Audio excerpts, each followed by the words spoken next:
जानने वाले हैं in water double door fridge का टेस्टिंग करेंगे ऑनलाइन। ऑनलाइन टेस्टिंग मतलब कि करंट दे करके टेस्टिंग करेंगे। क्या करेंगे? हाँ, करंट प्रवाहित करके। अभी इसके पहले जो टेस्टिंग किए थे ऑफलाइन मोड में था वो, और मतलब कि वो कंटिन्यूटी मोड पर चेक कर रहे थे बिना करंट के। ठीक, अब यहां चेक करने वाले करंट दे करके ये फ्रिज में सप्लाई जाती है और कहां से कैसे सप्लाई, किस किस पार्ट में, किस इलेक्ट्रिकल पार्ट में कितनी सप्लाई जाती। ओके, तो ये है आपका, देखिए ये है पावर केबल। क्या होता है ये? हाँ, इन्वर्टर फ्रिज का ये होता है पावर केबल। अब इस पावर केबल को हम क्या करेंगे, यहाँ बोर्ड में लगाएंगे। तो इसके आगे यहाँ पर बोर्ड है, उसमें हम लगाते हैं पावर केबल। तो पावर केबल लगा, यहाँ पर आइए, तो यहाँ पर लगाइए पावर केबल। पावर केबल लगाएंगे। एक चीज ध्यान दीजिए आप लोग, जब पावर केबल कुछ हुआ, चलिए अभी कोई बदलाव नहीं हुआ। ठीक, बाकी हम इसी पर टेस्टिंग करेंगे कि क्या दिक्कत इसमें हो सकती है। तो पावर केबल हमने लगा दिया। अब चेक करेंगे वोल्टेज। क्या चेक करेंगे? वोल्टेज, कि पावर केबल से वोल्टेज हमारे पीसीबी में इनपुट हो रही है कि नहीं। यहां पर हम देखेंगे, तो यहां पर देखेंगे दो पीसीबी है। कितनी पीसीबी है? दो पीसीबी है। एक आपका मेन पीसीबी और एक होता है इन्वर्टर पीसीबी, या इसी को कंप्रेसर पीसीबी भी कहते हैं। तो मल्टीमीटर को क्या करेंगे कि यहां पर वोल्टेज चेक करने के लिए मल्टीमीटर को हमें लगाना है 600V पर। किस पे लगाना है? 600V। और 600V, और उसके बाद आगे सिंबल एसी का बना होता है, मतलब ऐसे घुमावदार होता है। ठीक है, उस पे लगाने के बाद अब क्या करना हमको, यहां पर चेक करेंगे वोल्टेज। अब वोल्टेज चेक करने के लिए यहां पर मल्टीमीटर को ऐसे पकड़ा देंगे। अब ऊपर उठाइए मल्टीमीटर, सीधा ऐसे करिए, दिखाइए सामने, आप आइए जी, आप आइए। तो यहां पर देखिए वोल्टेज चेक करेंगे। तो ये यहां पर देखेंगे कि जो हमारा पावर केबल है इसमें 3 वायर है। कितना वायर है? 3, एक अर्थ और न्यूट्रल फेज। अब न्यूट्रल फेज देख रहे हैं कि ये कहां इनपुट हुआ है? मेन पीसीबी में। अब यहां पर देखेंगे वोल्टेज आ रही नहीं, तो हमारे मेन पीसीबी में जहां पर इनपुट हुआ है इसके साइड में यहां पर ऐसे आप लगाएंगे और चेक करेंगे। तो दिखाइए यहां पर, तो यहां पर देख सकते हैं कि 252 वोल्टेज। तो ये पावर केबल से इनपुट हो रही है सप्लाई। ठीक है, यहाँ पर देखिए पावर केबल से सप्लाई इनपुट हो रही है यहाँ पर हमारे मेन पीसीबी में, और लगभग 250 वोल्ट आ रहा है। तो ये हमारा क्लियर हो गया कि ये पावर केबल सही है। क्या है ये पावर केबल सही है। अभी यहाँ कोई लाइट नहीं जली थी, तो मतलब लाइट कोई नहीं जली थी, इसका मतलब कि पीसीबी में कुछ प्रॉब्लम है। अच्छा, देखते हैं आगे भी टेस्टिंग करते हैं और अभी वोल्टेज चेक करते हैं। तो मान लिया हमने इनपुट चेक कर लिया। क्या चेक कर लिया? इनपुट चेक कर लिया इसका। इसके बाद जो है हम कंप्रेसर पर टेस्टिंग करते हैं। तो जैसे कंप्रेसर का यहाँ पर है, तो देखिए कंप्रेसर का जो टेस्टिंग होता है, कंप्रेसर वोल्टेज जा रही नहीं आ रहा है, तो वो क्या होता है, यहाँ पर आएंगे कंप्रेसर पर। तो यहाँ पर आएंगे, तो यहाँ पर क्या आपको देखना होगा कि जब भी इन वाटर कंप्रेसर पर वोल्टेज चेक करते हैं तो आपका ये जो यहाँ पर लगा है ना, ये टर्मिनल, मतलब ये जो कनेक्टर है, ये कनेक्टर हमारे कंप्रेसर के टर्मिनल में लगा होना चाहिए। जब उसमें लगा रहेगा तभी सही वोल्टेज बताएगा। और वैसे ये मतलब बाहर निकाल करके चेक नहीं होता है। यहाँ पर वेरिएबल एसी चेक करते हैं कि डीसी वोल्टेज, वेरिएबल एसी। अब यहाँ पर हम चेक करेंगे वेरिएबल एसी वोल्टेज। तो यहाँ पर देखिए क्या है, यहाँ पर 3 टर्मिनल होता है, तीनों पर हम लगा करके चेक करेंगे बारी बारी। तो यहाँ पर ऐसे लगाएंगे, यहाँ पर लगाया, यहाँ पर कुछ आ रहा है अभी नहीं, चलिए यहाँ पर कुछ आ रहा है अभी नहीं, इसके बाद इस पर लगाएंगे, यहाँ पर कुछ आ रहा है। तो यहाँ पर तीनों टर्मिनल पर बारी बारी लगाने से जैसे रजिस्टर चेक करते थे, आपको वैसे चेक करना है। बस ये है कि यहाँ पर आपका ये कनेक्टर लगा होना चाहिए। तो कनेक्टर लगा रहेगा तो इसमें क्या होगा कि जो आप जब लगाएंगे तो देखे थे कल ना ये पिन ऐसे ऊपर उठी हुई थी, तो उसमें आप डालकर चेक कर सकते हैं वोल्टेज आ रहा कि नहीं। यहाँ पर कोई वोल्टेज नहीं आ रहा है, मतलब ये है कि जब यहाँ पर कोई वोल्टेज नहीं आ रहा है, अभी हमें क्या करना है कि कुछ देर वेट कर ले रहा है। क्योंकि इन्वर्टर में क्या होता है, जो इन्वर्टर फ्रिज होती है उसमें यह होता है कि कुछ फ्रिजों में 7 मिनट के बाद कंप्रेसर ऑपरेट होता है, किसी में 3-4 मिनट के बाद भी ऑपरेट हो जाता है। ठीक है।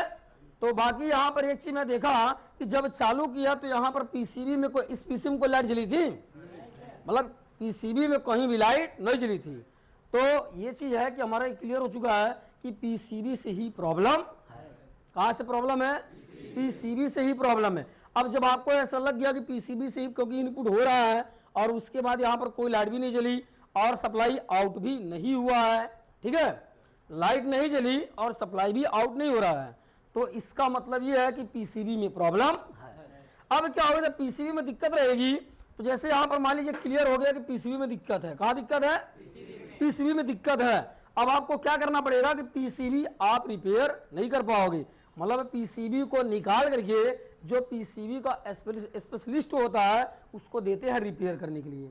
अब पीसीबी को निकालते हैं।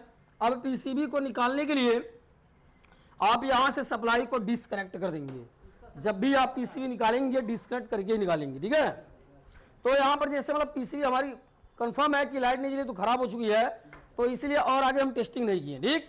मान लो वहां पर कर लिए, यहाँ पर टेस्टिंग करें, इनपुट हो रहा है लेकिन यहाँ पर कुछ ऑपरेट नहीं हो रहा है, तो इसका मतलब ये काम सही से नहीं कर रहा है।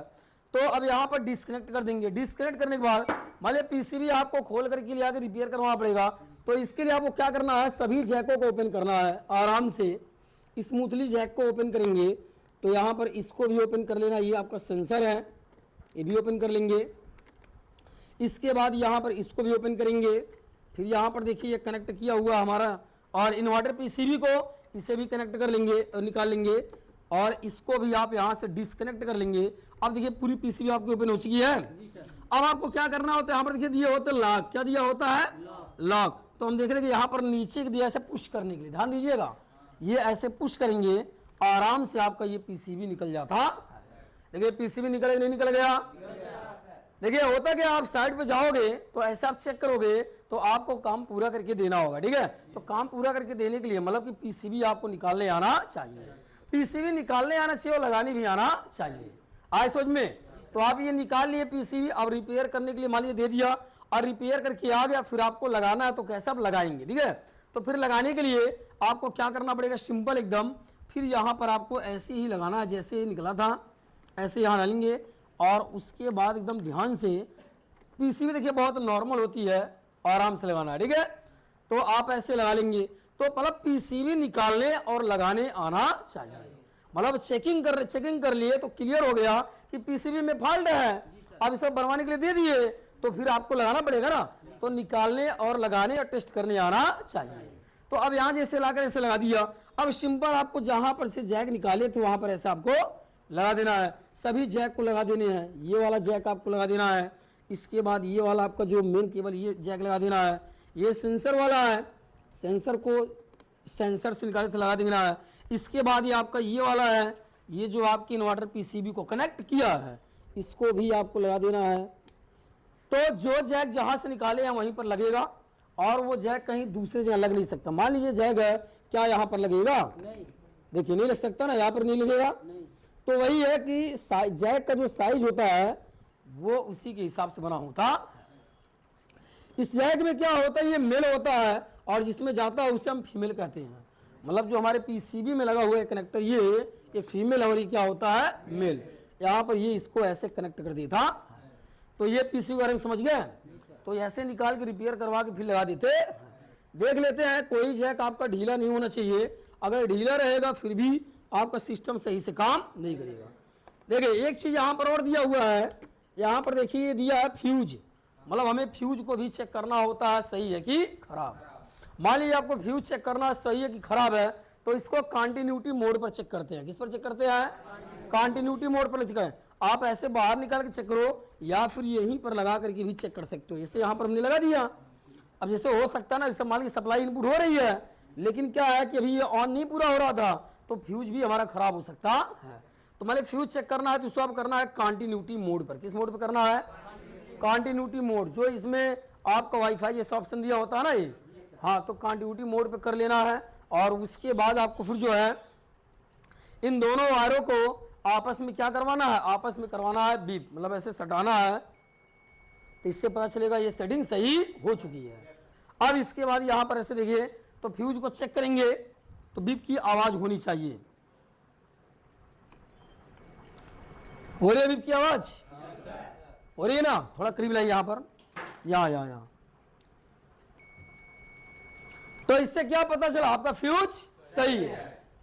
तो ये सप्लाई इनपुट हो रही थी, ऑन नहीं हो रहा था, ठीक। तो दिमाग में इसका बल्ब भी नहीं जला, तो फ्यूज का भी दिक्कत लगा, तो फ्यूज भी चेक कर लिया। पीसीबी रिपेयर का रिपेयर भी करवा लेंगे, और उसके बाद जो है फिर पीसीबी को चेंज कैसे करना ये भी आप जान गए।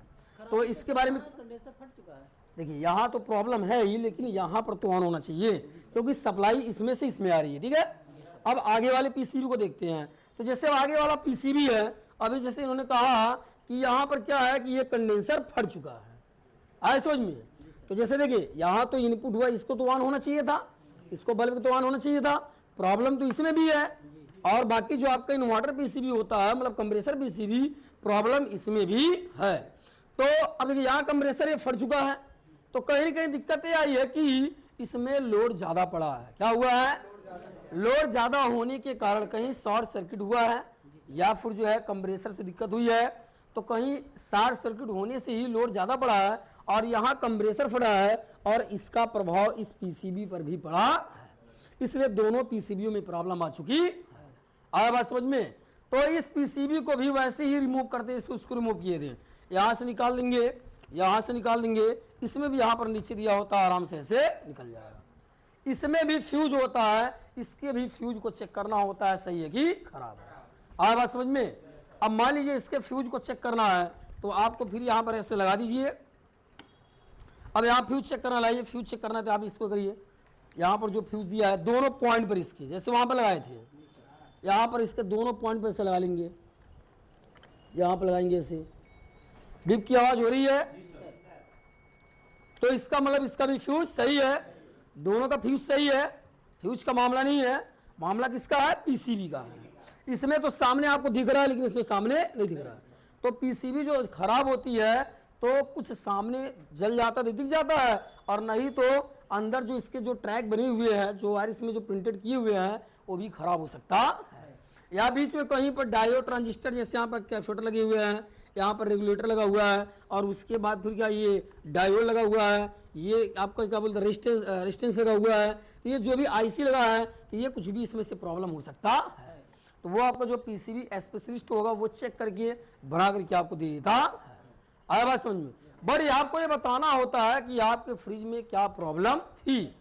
जैसे मान लीजिए लगाए, आप यहाँ पर ऑन किए, बल्ब नहीं जला, तो आपको बताना होता कि हाँ भैया वहाँ पर मैं फ्रिज को चालू किया, लेकिन वहाँ पर क्या है, बल्ब ऑन नहीं हुआ, और उसके बाद मैं वोल्टेज भी चेक किया तो वोल्टेज भी जा नहीं रहा था। आए समझ में? तो मतलब कि और इनपुट तो हो रहा है, लेकिन सप्लाई आउट नहीं हो रही थी। इनपुट हो रहा है, सप्लाई आउट नहीं हो रही थी, तो इसलिए हमें लगा पीसीबी खराब है। और हमने टेस्टिंग भी किया, तो यहाँ पर इसे कैपेसिटर फटा हुआ है, बाकी इसमें तो बत्ती नहीं जल रही है और सप्लाई आउट नहीं कर रहा, तो पीसीबी हमारा खराब हो चुका। इतना बात समझ में आ नहीं आया? तो पीसीबी को रिमूव कर लेंगे, मतलब निकाल लेंगे, और उसको लगा लेंगे, ठीक है। और ऐसे आपको टेस्टिंग करना है, कर लेंगे टेस्टिंग। आए समझ में चीज? तो क्लियर हो गया? कोई डाउट इसमें बोलिए। तो ऐसे ही टेस्टिंग करते हैं। एक चीज ध्यान रहे, इन्वर्टर फ्रिज हो चाहे इन्वर्टर एसी हो, जब इन्वर्टर कंप्रेसर पर वोल्टेज चेक करते हैं तो बहुत सावधानी के साथ चेक करना होता है, क्योंकि वेरिएबल एसी जो होता है वो खतरा होता है। वेरिएबल एसी खतरनाक होता है, खतरा होता है, मतलब वो करंट आपको लग जाएगी तो आपको जो है बहुत तेज झटका देगा, ठीक है। उतना आपका जो ये प्योर एसी आपके घर में होता है उससे भी खतरनाक वो होता है, क्योंकि वो पीसीबी से बनकर निकला। आया बात समझ में?